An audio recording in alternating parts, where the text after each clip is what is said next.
جب ہم پرانے محلے میں رہا کرتے تھے، ہماری گلی کا سب سے آخری مکان ایک حافظہ کا تھا۔ میں نے اس کی بہت تعریفیں سنی تھیں۔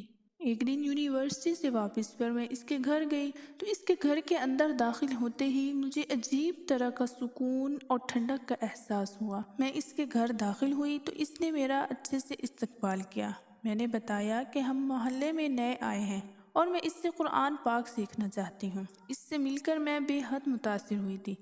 اس کے چہرے پر ایک عجیب سا نور تھا اور معمولی سے کپڑوں میں بھی وہ کسی حسین پری سے کم نہیں لگ رہی تھی۔ جب وہ تلاوت کرتی تو میں اس کی آواز میں کہیں کھو جاتی تھی۔ اپنی صورت کے ساتھ ساتھ وہ ایک حسین سیرت کی بھی مالک تھی۔ اس کے گھر میں سبھی آنے والے بچوں سے تقریباً میری دوستی ہو چکی تھی، مگر اس کے اپنے بچے مجھ سے نہ بات کرتے تھے اور نہ ہی زیادہ سامنے آتے تھے۔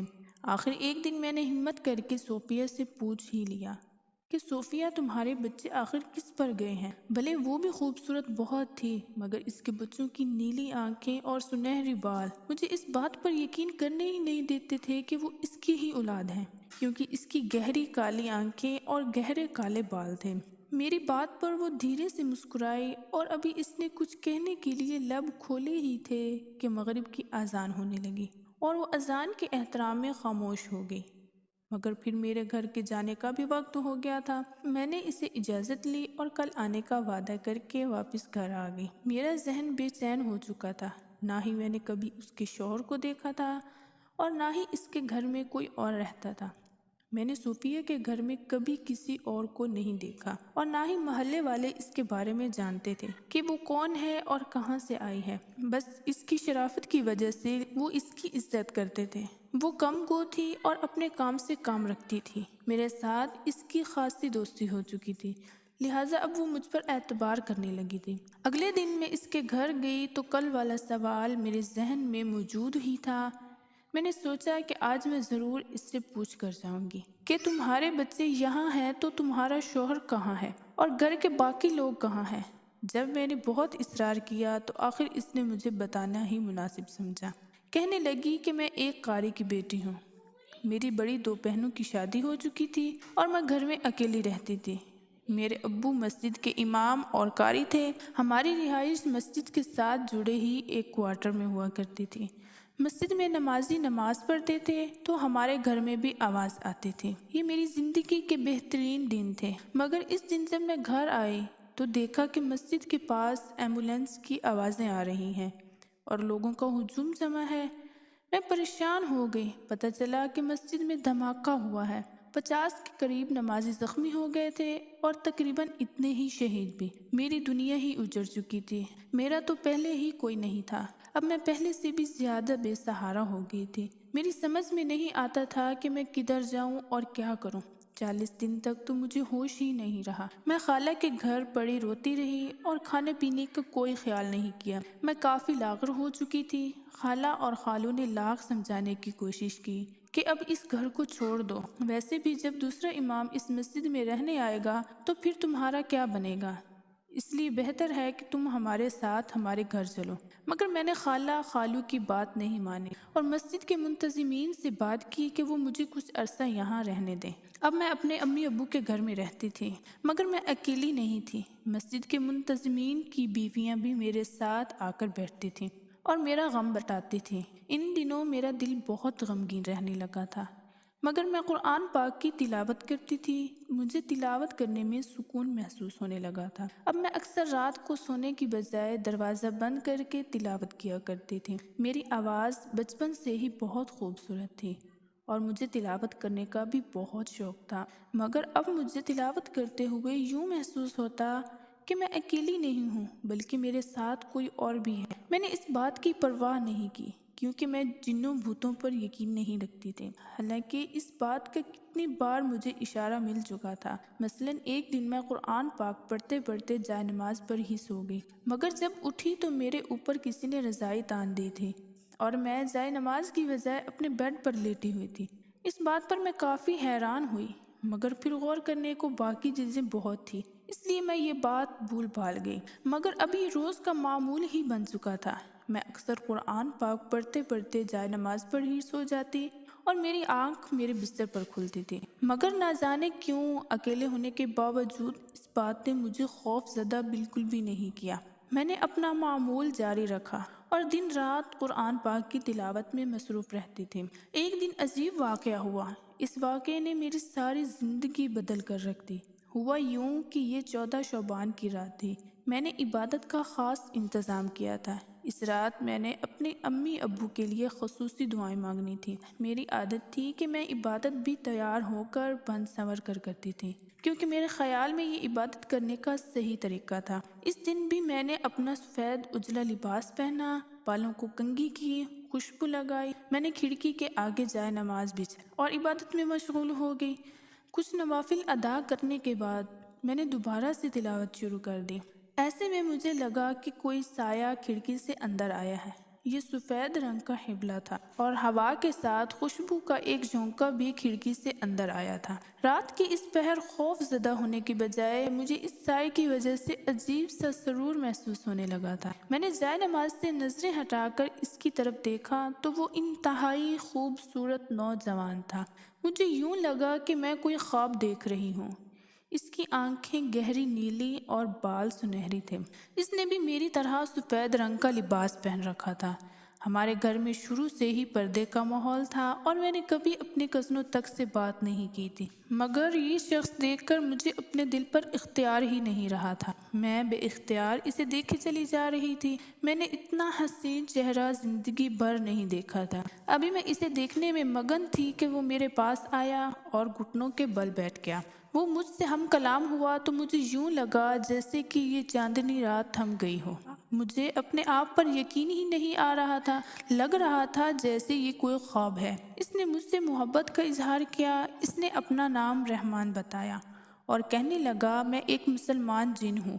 ایک دن میں اپنے قافلے کے ساتھ یہاں سے گزر رہا تھا کہ میں نے تمہاری تلاوت کی آواز سنی اور میں رکے بغیر نہیں رہ سکا۔ میں تمہاری اس کھڑکی سے اندر آیا تھا اور میں نے تمہیں دیکھا تو میں تم پر فدا ہی ہو گیا۔ مجھے یوں لگا کہ کوئی پری آسمان سے زمین پر اتر آئی ہے۔ پہلے میں نے تمہیں اپنے جادوئی شیشے میں قید کر لیا اور اپنی جگہ بیٹھے بیٹھے ہی تمہیں دیکھ لیتا تھا، مگر پھر مجھ سے رہا نہیں گیا۔ میں تمہارے ساتھ اسی کمرے میں رہنے لگا۔ میں تمہارا خیال رکھتا تھا، مگر میں نے تمہیں پریشان کرنا مناسب نہیں سمجھا، تو آج میں نے سوچا کہ ہمت کر کے تمہیں سب کچھ بتا ہی دوں گا۔ میں تم سے بے حد محبت کرتا ہوں۔ کیا تم مجھ سے شادی کرو گی؟ میں اپنی دنیا چھوڑ کر تمہاری دنیا میں آ جاؤں گا، تمہاری طرح کا انسان بن کر رہوں گا، مگر خدارا میری محبت کو مت ٹھکراؤ۔ میں ہر قدم پر تمہارا ساتھ دوں گا، تمہارے سارے خواب پورے کر دوں گا اور تمہاری زندگی سے غموں کو مٹا دوں گا۔ مجھے اس نے بولنے کا موقع ہی نہیں دیا تھا۔ میں حیرت زدہ نظروں سے اسے دیکھے جا رہی تھی۔ شاید اس نے میری آنکھوں میں میرا جواب پڑھ لیا تھا۔ وہ میرے پاس آیا، اس نے میرا ہاتھ تھاما، اس نے میرے دونوں ہاتھ اپنے ہاتھوں میں لیے اور مجھے آنکھیں بند کرنے کو کہا۔ آنکھیں بند کرتے ہی مجھے یوں محسوس ہوا کہ اس نے مجھے اپنی باہوں میں بھر لیا۔ جب اس نے مجھے آنکھیں کھولنے کو کہا تو میں کسی اور ہی دنیا میں آ چکی تھی۔ دور دور تک روشنی پھیلی ہوئی تھی اور ہر طرف سفیدی تھی۔ جہاں میں کھڑی تھی وہ ایک شیشے کا محل تھا۔ ہر طرف نور پھیلا ہوا تھا اور ایک عجیب سے احساس کی آواز آ رہی تھی۔ یہاں کی ہر چیز بہت پر نور تھی۔ رحمان میرا ہاتھ تھامے مجھے لے کر آگے بڑھا تو 10 سال کی چھوٹی چھوٹی بچیوں نے میرا استقبال کیا۔ ان سب نے بھی سفید رنگ کے لباس پہن رکھے تھے۔ مجھے یوں لگ رہا تھا جیسے کہ یہ کوئی خواب کا عالم ہے۔ اس سفید محل کے اندر ایک کمرہ تھا جہاں مجھے رحمان لے کر گیا۔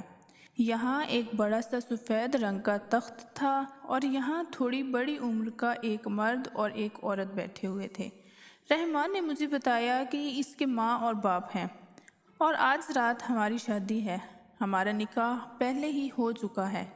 میں اس بات پر حیران تھی کہ ہمارا نکاح آخر کب اور کیسے ہوا۔ مجھے تو ایسا کوئی خواب تک یاد نہیں تھا۔